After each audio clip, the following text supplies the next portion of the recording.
नमस्कार दर्शकों, पंडित साधना चैनल में आप सभी का हार्दिक स्वागत है।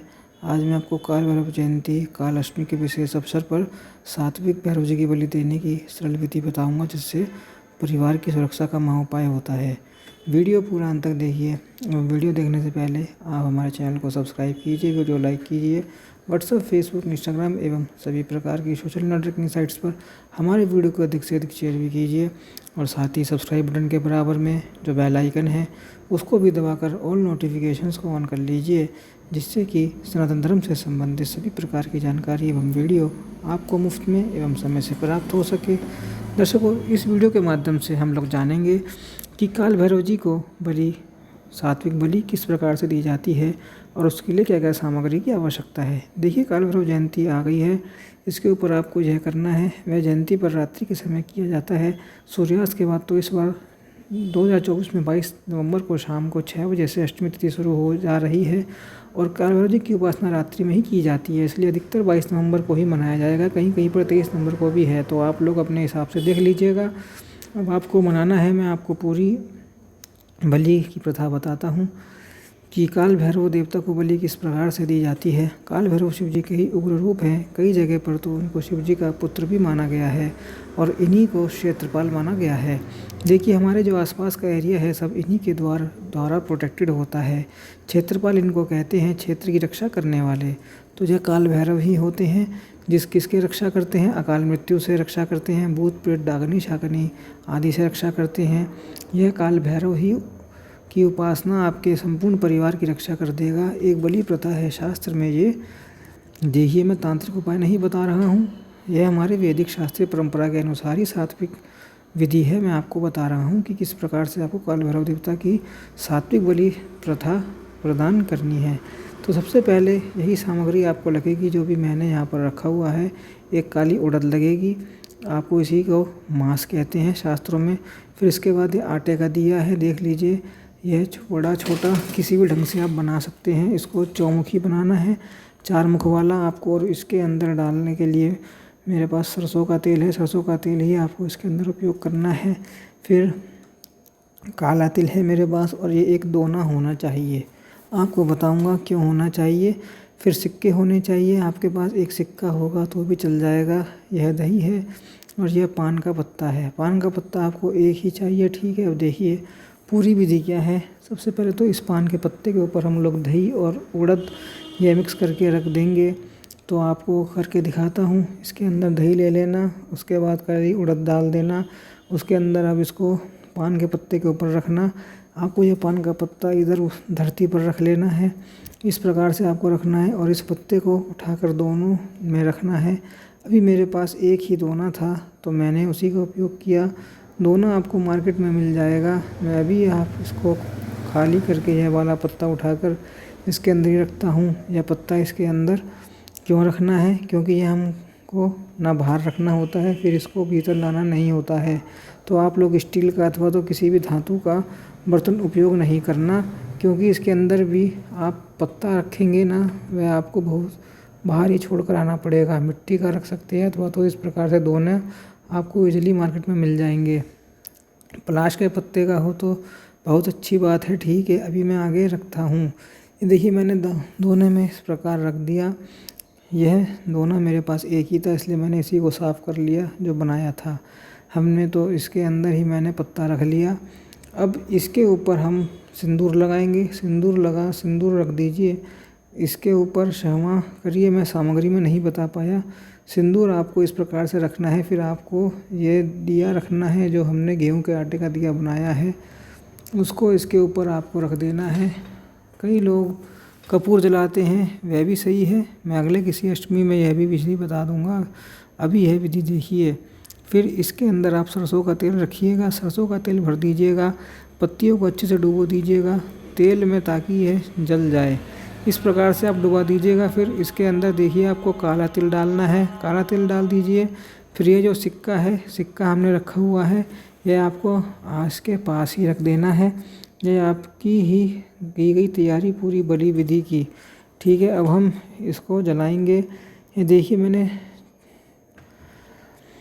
चारों दिए की बत्ती जला दिए, यानी 4 मुख जला दिए। दिए के चौमुखी होना चाहिए। अब मुझे क्या करना है कि आपको मंत्र पढ़ना है, ठीक है। काल भैरव जैसे कि मैंने बताया कि ये शिव जी के ही रूप हैं, इनको क्षेत्रपाल कहा जाता है और एक क्षेत्रपाल बलि है, ठीक है। ये पंडित जी भी आपके घर में यदि जानकार होंगे तो वे आपको भी करवाएंगे या करवाते होंगे। आपके यहाँ पर तो कौन सा मंत्र पढ़ना है, मंत्र आपकी स्क्रीन पर आ जाएगा। यदि आप लोग मंत्र नहीं पढ़ सकते तो आप लोग हिंदी में भी पढ़ लीजिएगा, हिंदी में भी बोल दीजिएगा, मंत्र पढ़ सकते हैं, अच्छी बात है। तो आप लोग स्क्रीनशॉट लेकर रख लीजिएगा। इसको मैं आपको इसका हिंदी में अर्थ पढ़कर बताता हूँ। मैं क्षेत्रपाल देवता जो अपने अंगों, परिवार, शास्त्रों और शक्ति से युक्त हैं, उनको यह दिया और यह दाल, इसको मांस कहते हैं, भक्ति के साथ बलि समर्पित करता हूँ। ये क्षेत्रपाल देवता सभी दिशाओं से हमारी रक्षा करें, इस बलि को स्वीकार करें और मेरे पूरे परिवार सहित मेरे जीवन की, मेरी आयु की रक्षा करें, कल्याण करें, मेरे पूरे परिषद मेरे जीवन की रक्षा करें, आयु की रक्षा करें, कल्याण करें, शांति प्रदान करें, पोषण करें, संतोष दें, आदि विघ्नों को दूर करें और हमें वरदान दें। इस प्रदान से ही क्षेत्रपाल देवता है काल भैरव देवता प्रसन्न हो जाए। तो इस प्रकार से आप भगवान को बोल देना, प्रार्थना कर देना कि आपको ओम बम बटुक भैरवाय नमः, ओम बम बटुक भैरवाय नमः, ओम बम बटुक भैरवाय नमः। इस मंत्र का 21 बार उच्चारण कर लेना अथवा तो 108 बार कर लेना। इस प्रकार से जब आप उच्चारण कर लेंगे तो इस दिए को 108 बार हो गया, इस दिए को उठाकर घर से बाहर ले जाना चाहिए, यात्री को ही किया जाता है, ठीक है।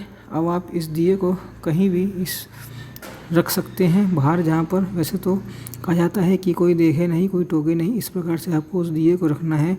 इसलिए काल भैरव की उपासना रात्रि में की जाती है, वो क्षेत्रपाल है। इससे भूत प्रेत जितने भी आपके घर के अंदर जो नेगेटिव एनर्जी है, सब इस दिए के साथ आपके घर से बाहर चले जाते हैं, ठीक है। तो कोई टोकना नहीं चाहिए, कोई देखना नहीं चाहिए। इस प्रकार से घर के बाहर जितनी भी नेगेटिव एनर्जी आपके घर के अंदर है जो, वह सब दिए के साथ आपके घर के बाहर चली जाती है, ठीक है। तो कोई टोकना नहीं चाहिए, कोई देखना नहीं चाहिए। इस प्रकार से घर के बाहर आप कहीं भी रख सकते हैं इसको। अथवा तो कई लोग क्या करते हैं कि इसको मटके के अंदर डाल देते हैं, मटके के अंदर थोड़ा छेद कर देते हैं जो जलता रहता है, उठाकर उस मटके को भी रख देते हैं कहीं पर ताकि दिखा ना सके। कोई रात्रि को आप लोग करिएगा अपने हिसाब से, अपने घर के बाहर आपको किसे करना है, बस इतना आप लोग ध्यान रखिएगा। कहाँ रखना है, कैसे रखना है, यह मत पूछिए, क्योंकि कहीं भी आप लोग रख सकते हैं, कोई प्रॉब्लम नहीं है। ऐसा नहीं है कि पीपल के पेड़ के नीचे ही रखना है तो कहीं रखना है, वहाँ रखना है। आप इसे कहीं भी रख सकते हैं, लेकिन ध्यान दीजिए आपने बलि दिया है, ठीक है। तो आप बिना हाथ पैर धोए घर के अंदर प्रवेश ना करें। घर के बाहर जो भी व्यक्ति जाएगा इसे रखने के लिए, घर के बाहर ही उसे जल आप दे देना, घर के बाहर ही आप हाथ पैर धो लेना, कुल्ला कर लेना, अपने ऊपर जल छिड़क लेना, अपने ऊपर जल छिड़क लेना, ओम पुंडरीकाक्षाय कहते हुए फिर आपको घर के अंदर आना है। इस बात का आपको ध्यान रखना है। यह करने के बाद आप शिव जी के पास भी दिया जला देना। शिव जी के पास जो भी आप नॉर्मल दिया जलाते हैं, पंचमुखी दिए भी जला सकते हैं, नॉर्मल दिए भी जला सकते हैं, तिल के तेल का। फिर उसके बाद शिव जी के ऊपर भी कुछ दाने आप ये चढ़ा देना। ओम बटुक भैरवाय नमः कहते हुए जितनी बार आप मंत्र जाप करेंगे उतनी बार आप दाना शिव जी के ऊपर चढ़ाना है, काली उड़द का। ओम बटुक भैरवाय नमः मान लीजिए कि शिवलिंग है ओम बटुक भैरवाय नमः, ओम बटुक भैरवाय नमः इसके अंदर नहीं चढ़ाना है। मैं बस एक बात बता रहा हूँ आपको, शिवलिंग के ऊपर चढ़ाना है। तो शिवलिंग के ऊपर जब चढ़ जाए फिर उसके बाद काल भैरव अष्टकम का पाठ कर लीजिए। काल भैरव अष्टकम का पाठ मैं लिंक में दे दूँगा। अच्छा, तो इसका लाभ क्या है? लाभ यह है कि इससे जो भी भूत प्रेत डाकनी शाकनी होते हैं सब इससे सब दूर हो जाते हैं, घर से नेगेटिव ख़त्म हो जाती है। क्योंकि काल भैरव जो है वह भूत प्रेतों के राजा माने गए हैं, क्षेत्रपाल माने गए हैं, रक्षक माने गए हैं। तो इनको भी डर लगता है, तो काल भैरव जी को यह बलि प्रदान कर देना, डरना मत। यह तो शिव जी ही है, शिव जी का ही दूसरा रूप है। जैसे हनुमान जी हैं ऐसे ही काल भैरव है, ठीक है। आपको रात्रि को करना ही है। तो फिर 23 तारीख को, यदि आप 22 तारीख की रात्रि को करते हैं तो मैं कहूँगा आपको 22 की रात्रि को ही करना है। बाकी आपकी जैसी इच्छा। 22 नवंबर फिर आपको 23 तारीख को पूरे दिन अष्टमी रहेगी, तो 23 तारीख को आप कुत्ते को रोटी खिलानी है और गाय को भी रोटी खिलानी है। कुत्ते और गाय को ज़रूर खिलाना, सबसे इम्पोर्टेंट है कुत्ते को रोटी खिलाना। कुत्ते को रोटी खिलाते समय भी आप ओम बम बटुक भैरवाय नमः, ये काल भैरव देवता प्रसन्न होइए, इस प्रकार से आप कर लेना। वीडियो आप शेयर कर दीजिए ताकि बहुत सारे लोग हैं उनको भी लाभ मिल जाए। और हर महीने में काल अष्टमी आती है तो वहाँ पर भी मैं आपको रिमाइंड कर दिया करूँगा। इसी प्रकार से बलि प्रथा होती है। आप हर महीने के अष्टमी और काल अष्टमी को बलि दे सकते हैं, ठीक है। इस प्रकार से आप ये बलि पूजन काल भैरव अष्टमी पर, काल भैरव जयंती पे काल अष्टमी पे कर सकते हैं, कभी भी किसी भी अष्टमी, काल भैरव अष्टमी पे। ओम नमो नारायणाय, ओम नमो भगवते वासुदेवाय।